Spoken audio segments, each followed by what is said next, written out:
Welcome to Warfare Codex.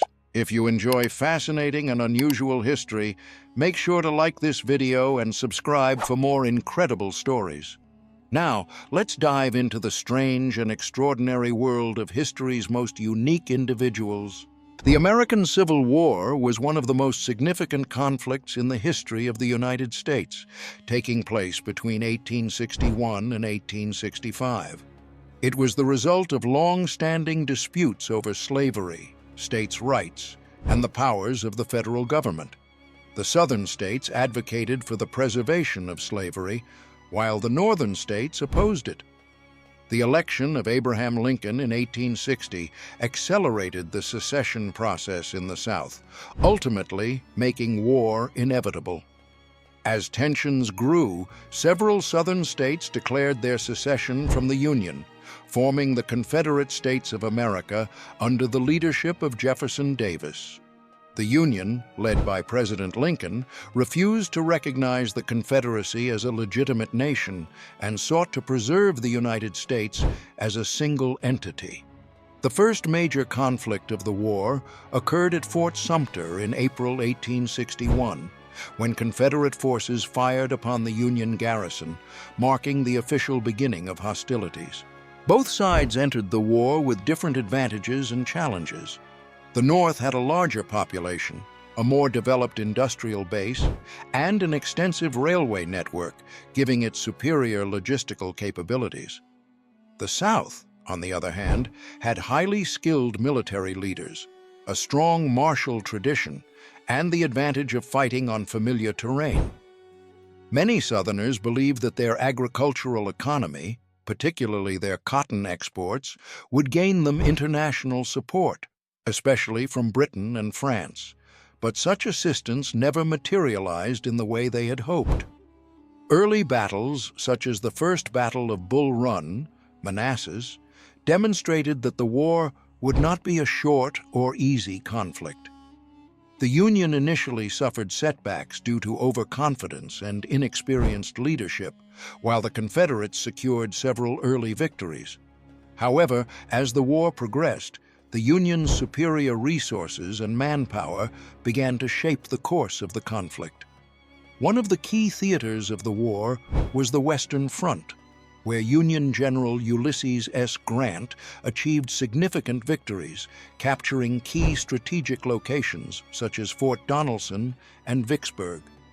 Meanwhile, in the Eastern Theater, Confederate General Robert E. Lee led his forces to several impressive victories against Union armies, most notably in battles like Fredericksburg and Chancellorsville. Despite these successes, Lee's aggressive strategies often came at the cost of high casualties, weakening the Confederate war effort in the long run. The war also saw the introduction of new military technologies and tactics. Rifled muskets and artillery made traditional battlefield formations more deadly, leading to higher casualty rates. The use of trenches, ironclad warships, and railroads for troop movements changed the nature of warfare.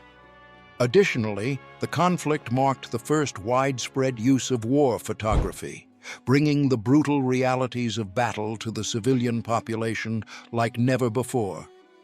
At the heart of the conflict was the issue of slavery.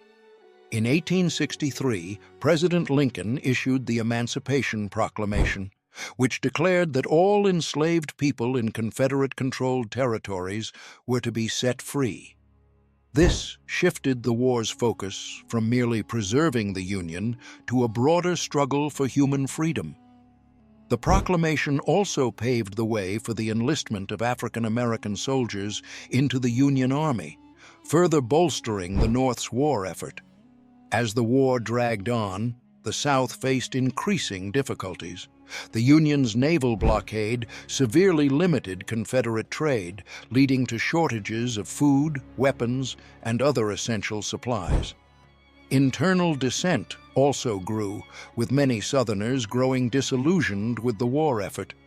Meanwhile, Union forces under General William Tecumseh Sherman launched a devastating campaign known as the March to the Sea, destroying Southern infrastructure and further crippling the Confederacy's ability to continue fighting.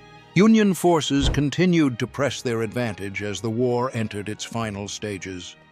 General Ulysses S. Grant, now commanding all Union armies, implemented a relentless strategy of attrition against the Confederacy. Unlike previous Union commanders, Grant understood that the North's superior manpower and resources would eventually wear down the South. His overland campaign in 1864 saw brutal battles at Wilderness, Spotsylvania, and Cold Harbor, with staggering casualties on both sides. Despite the losses, Grant continued his push toward Richmond, the Confederate capital, forcing General Robert E. Lee into a defensive position. Meanwhile, General William Tecumseh Sherman's infamous March to the Sea devastated the Southern heartland.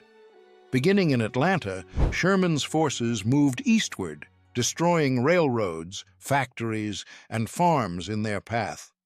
This campaign aimed to break the South's will to fight and demonstrate the Union's overwhelming power. By December 1864, Sherman captured Savannah, Georgia, delivering a symbolic and strategic victory for the Union. His subsequent march through the Carolinas further weakened Confederate resistance. The war also had profound social and political effects. The Emancipation Proclamation had already redefined the war's purpose, but the 13th Amendment, passed by Congress in January 1865, permanently abolished slavery in the United States. African Americans, many of whom had fought bravely in the Union Army, saw this as a critical step toward freedom and equality, though the struggle for civil rights would continue for generations. By early 1865, the Confederacy was in a state of collapse. Lee's army, suffering from desertions, starvation, and constant defeats, was forced to abandon Richmond in April. Union forces swiftly occupied the city, signaling the imminent end of the war.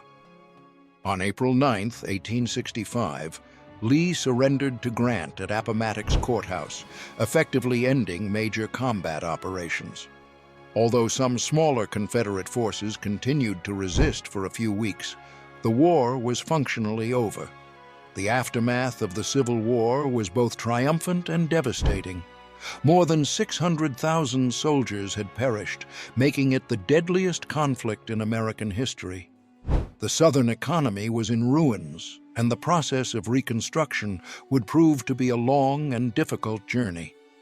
The war had preserved the Union and ended slavery, but the deep wounds it left would shape American society for decades to come.